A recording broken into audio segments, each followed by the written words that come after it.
Notre voyage à travers la théorie de la simulation nous a conduit à une prise de conscience profonde. La réalité que nous connaissons pourrait n'être qu'une couche parmi d'autres, une interface programmée pour nous donner une expérience cohérente et compréhensible. Cette possibilité nous pousse à reconsidérer notre place dans l'univers et à redéfinir ce que signifie être conscient, libre et éthique. Si nous acceptons l'idée que notre réalité est une simulation, cela ne signifie pas que notre existence est dénuée de sens. Au contraire, cette connaissance pourrait nous permettre de vivre avec une conscience accrue de la fragilité et de la beauté de notre expérience, tout en recherchant des vérités plus profondes au-delà des apparences. La découverte que notre réalité pourrait être une simulation ouvre la porte à de nouvelles questions et à de nouvelles explorations. Si cette réalité est une illusion, qu'y a-t-il au-delà? Peut-être que notre quête ne fait que commencer, et que l'éveil à la nature simulée de notre existence est la première étape vers une compréhension plus vaste de l'univers. Ce chapitre propose une réflexion sur les possibilités infinies qui s'ouvrent à nous une fois que nous acceptons l'idée que la réalité est malléable et que notre conscience peut transcender les limites imposées par le programme. Loin de nous plonger dans le désespoir, cette révélation pourrait être une invitation à explorer de nouveaux horizons, à repousser les frontières de notre connaissance et à découvrir des mondes au-delà de notre imagination. En fin de compte, la théorie de la simulation nous force à affronter la question la plus fondamentale de toutes: qu'est-ce que la réalité et qu'est-ce que cela signifie d'exister? Si notre monde est une simulation, cela remet en question non seulement notre perception de la réalité, mais aussi la nature même de l'existence. Cependant, cette réalisation n'est pas une fin en soi.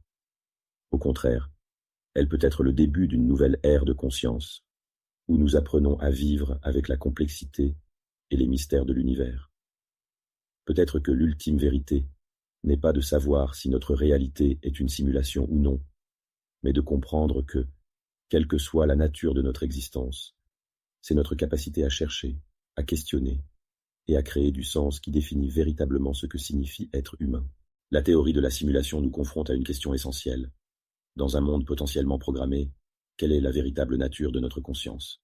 Si nous sommes des êtres simulés, notre conscience pourrait-elle être le produit d'un code complexe, ou y a-t-il quelque chose d'irréductiblement unique qui échappe à toute programmation?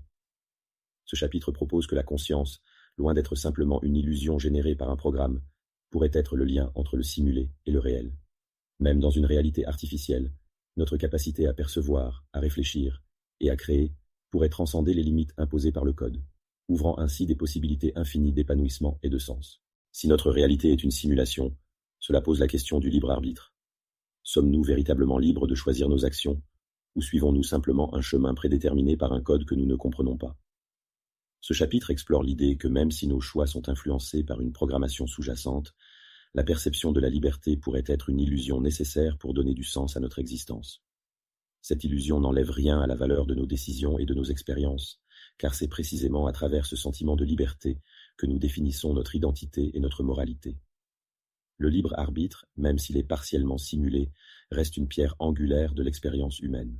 Si nous acceptons la possibilité que notre réalité soit simulée, cela pourrait bien être la première étape vers un éveil à une réalité supérieure. Ce chapitre explore l'idée que cette prise de conscience collective pourrait nous conduire à un nouveau stade de l'évolution humaine, où la compréhension de notre existence simulée nous pousse à transcender nos limitations actuelles. En embrassant cette nouvelle réalité, nous pourrions développer une conscience collective capable de redéfinir les concepts de réalité, d'éthique et de destinée.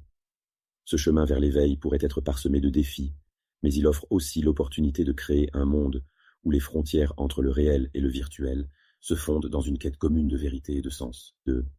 Alors que nous acceptons la possibilité que notre réalité soit simulée, un nouveau défi émerge, celui d'intégrer cette connaissance dans notre compréhension globale de l'existence.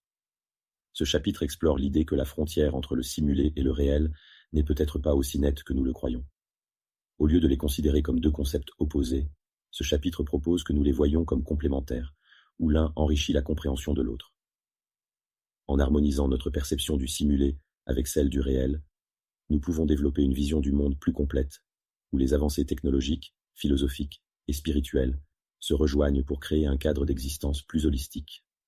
Ce processus d'unification pourrait non seulement transformer notre perception de la réalité, mais aussi nous pousser vers une évolution collective où la simulation devient un outil pour accéder à des vérités plus profondes, dépassant les simples apparences pour atteindre l'essence même de l'être.